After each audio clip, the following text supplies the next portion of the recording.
Welcome to New Mexico Black Rifle Operators Union. I'm your host, Sean. You can't find a more iconic pistol, modern pistol, let's put it that way, than the Glock pistol. Specifically the Glock 17. I believe it came out in the 80s, 1987 or something like that. There's a lot of myth and lore around it. It was supposedly when it first came out, you were able to get it past metal detectors in airports. There was supposed to be this place where it was undetectable and untraceable. Reality is far from that. The Glock became America's pistol for two reasons: reliability and price. The gun has matched the market time and time again for anyone to be able to get one, whether it's a brand new one or a used one. And with police getting their guns and routinely changing them out as they change standards, Glock pistols have come on the market for as little as $200 to $300. Now, why is it so iconic? It's everywhere. When it first got adopted by a police force, that reputation of reliability, there was a reputation when Glock first came out that it had been dropped from an airplane and it still worked. That it had thousands of rounds through it, that they'd have been to the bottom of the ocean and all this other stuff. It was revolutionary for its time because it made polymer framed pistols available to the public. Now, fast forward, you have the M&P, and it's just basically a derivative of the Glock. A lot of the internal stuff of the new pistols, the Striker design, Striker fired pistols aren't new. Striker fired rifles aren't new. It's not a new concept. It's everything that was married in that whole package met the needs of the market, and it took off like wildfire.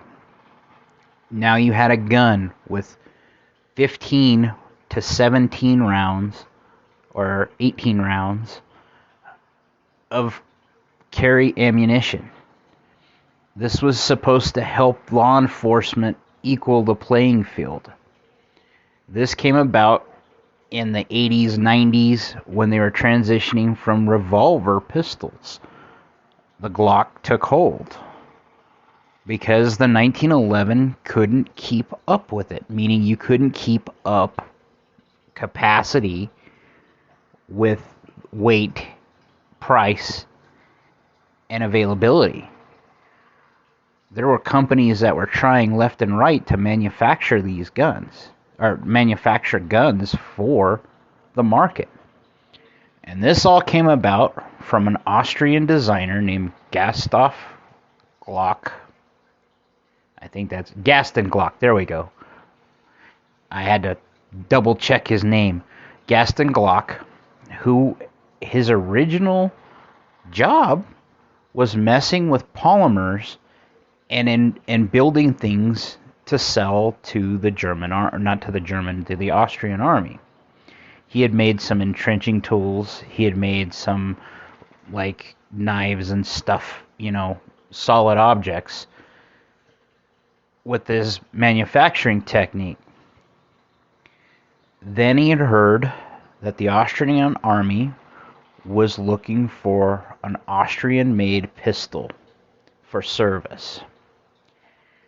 So he got with some other designers as well as himself, and they manufactured the first Glock. The first Glock to hit the market, if I passed my Glock stuff, because I used to be a member of I still am, I think. If you buy a Glock and you join their little online fan club that you have at Glock, you can take courses and earn badges and all kinds of other things. So I know a lot about the Glock history from Glock. So this is propaganda fed to me. But in addition to that, I own Glock. I trust Glock.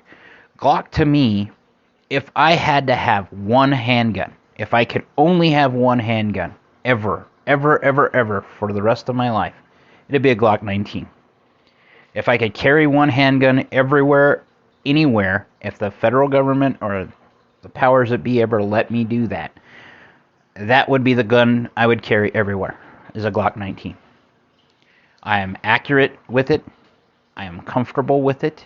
I carry, it has plenty of capacity. Carrying an extra magazine isn't onerous.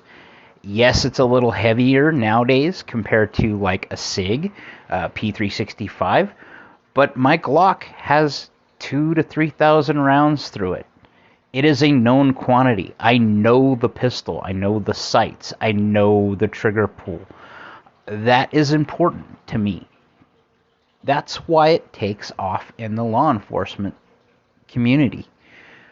It's dropped dramatically because of Smith & Wesson's new pistols. The M&P series is no slouch. It is a very good gun.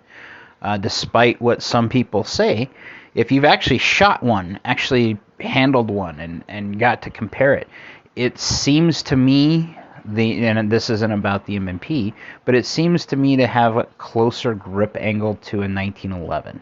That's what makes it that much cooler. That said, the Glock is accepted in military use, and to me that weighs a lot also. MARSOC, if you don't know who those guys are, those are the Spec Ops dudes. These guys can get anything they want, and the first pistol that they got, new pistol, wasn't the SIG, it was a Glock 19 Gen 3. Now they have the M17 pistol, and they have that available to them, but they still, a lot of them are still carrying Glock 19s.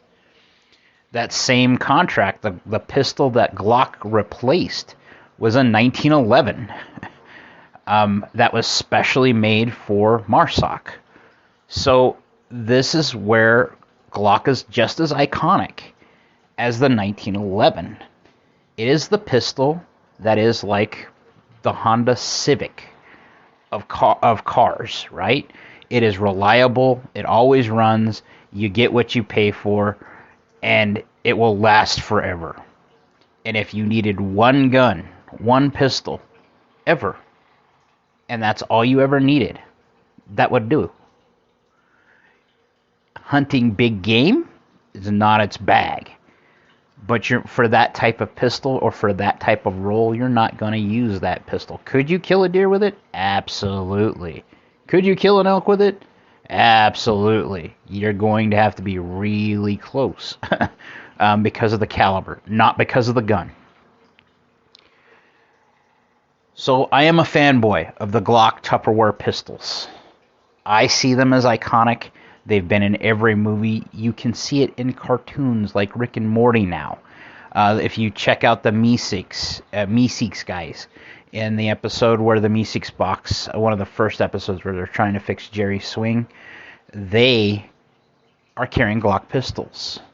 The special agents that you see in the presidential scene in Rick and Morty's, they're carrying M16s, M4s to be specific, and Glock pistols. If they can make it to Rick and Morty, Glock is everywhere. So much so that it's copied by many, many designs. Smith & Wesson was the first one that ever copied them 100% and ended up paying them a patent royalty for their use of parts of their design that were direct copies of Glock. So while Glock isn't as innovative as it once was, it is still relevant despite what you hear on to anyone else.